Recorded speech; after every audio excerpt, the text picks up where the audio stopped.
Ronan's awe at the sight of the MiG is tempered by the threat of the unknown.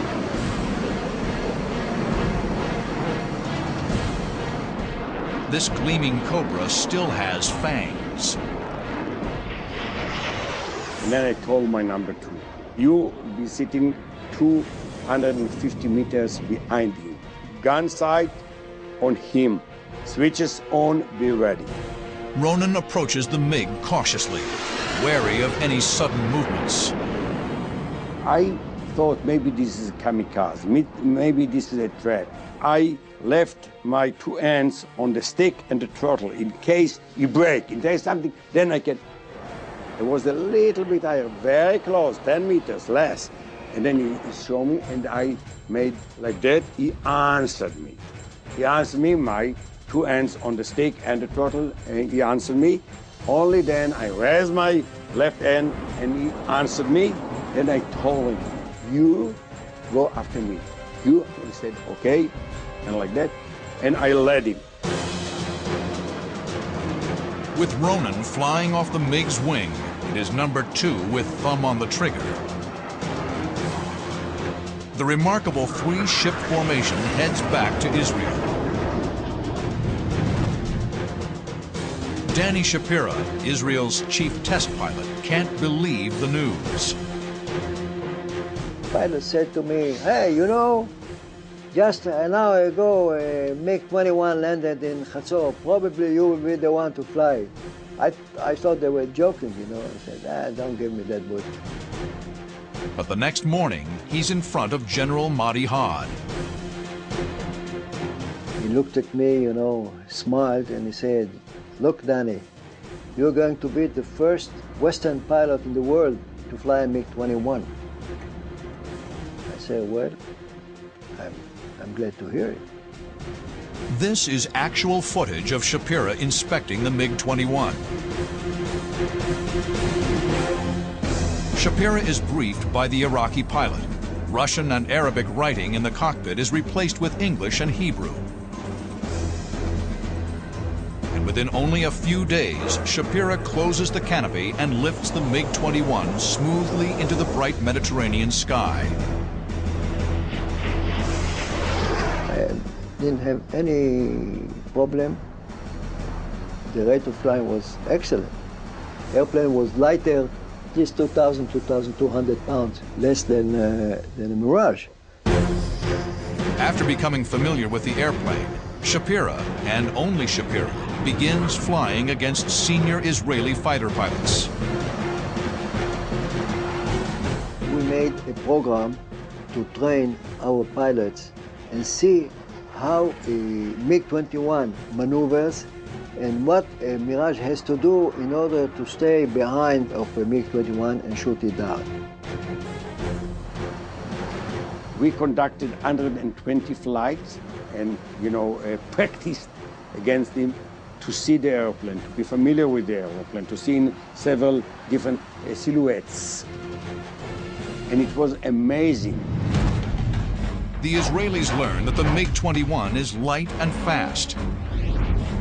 But at high speed and low altitude, the control surfaces become sluggish and unresponsive.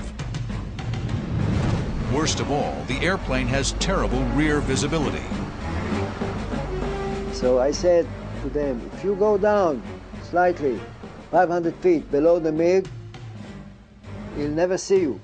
If you see a MiG doing this, it means that he's looking for you. He doesn't see you, but he's looking for you. Once he starts to turn, get in and shoot. But the Israelis also come to appreciate the airplane's essential Russian qualities, especially the ease of maintenance. It's like what we said at the time, it's like a Volkswagen. Fuel and go, and again and again. One of the things about the Russians is they learned how to design an aircraft in a high, efficient, low-cost manner. They didn't even have flush riveting, and some of the seams were really rough. But who cares? It still can go Mach 2, and it was efficient, it was fast, it was maneuverable. And if it doesn't last more than a couple days in combat, make it cheap. The intelligence coup helped the Israelis devise winning tactics during the Six-Day War. Israeli pilots destroy 58 enemy aircraft in air-to-air combat against a loss of 10 of their own. A remarkable achievement.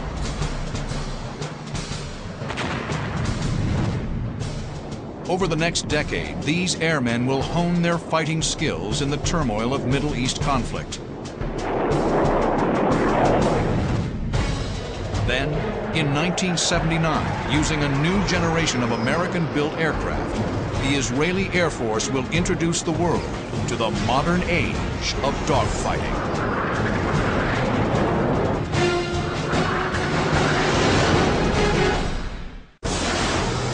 June 27, 1979, over Lebanon, near Sidon, the base of operations for PLO terrorist activity in the region.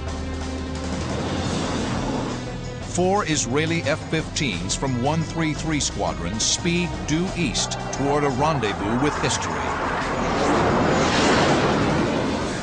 The F-15 is a fighter pilot's dream. Powerful, maneuverable, lethal.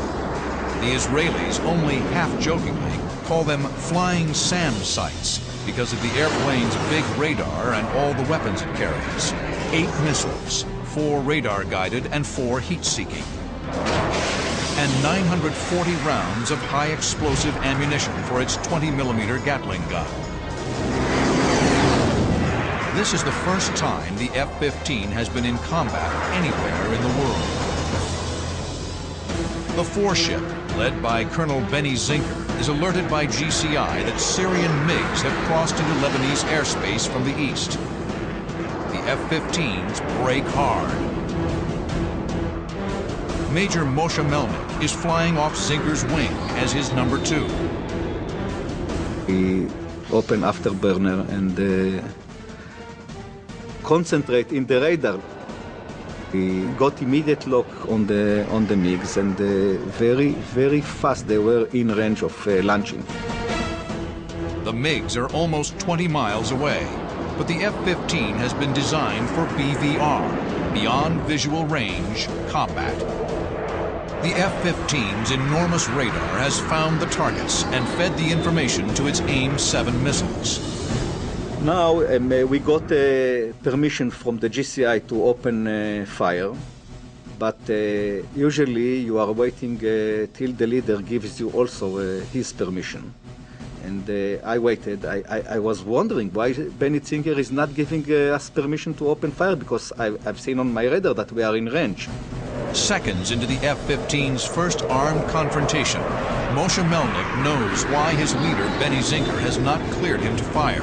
Both men want the first kill. So actually, I pressed the pickle button, the launch button, almost the same time, almost the same tenth of a second, and both missiles, both F-7 missiles, were launched together, and like a formation. 2 radar-guided Sparrows streak away from the F-15s at Mach 3.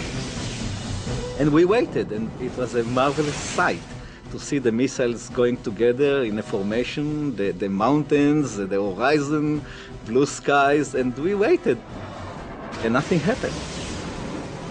In the first ever attempt at an F-15 BVR kill, the Sparrows fail to lock and streak harmlessly into space.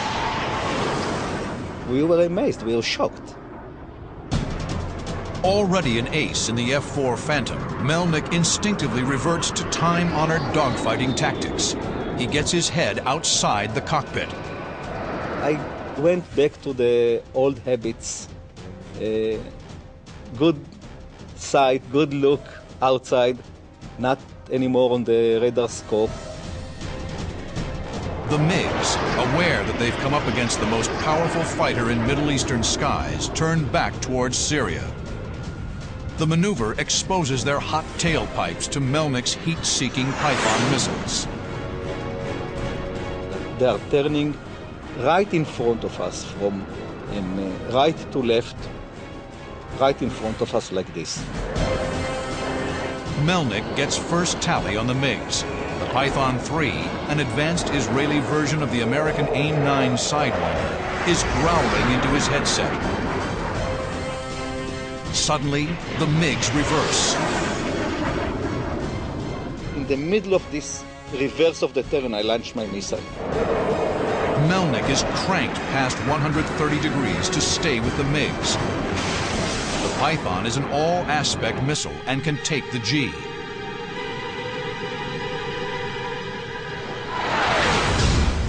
There is no ejection.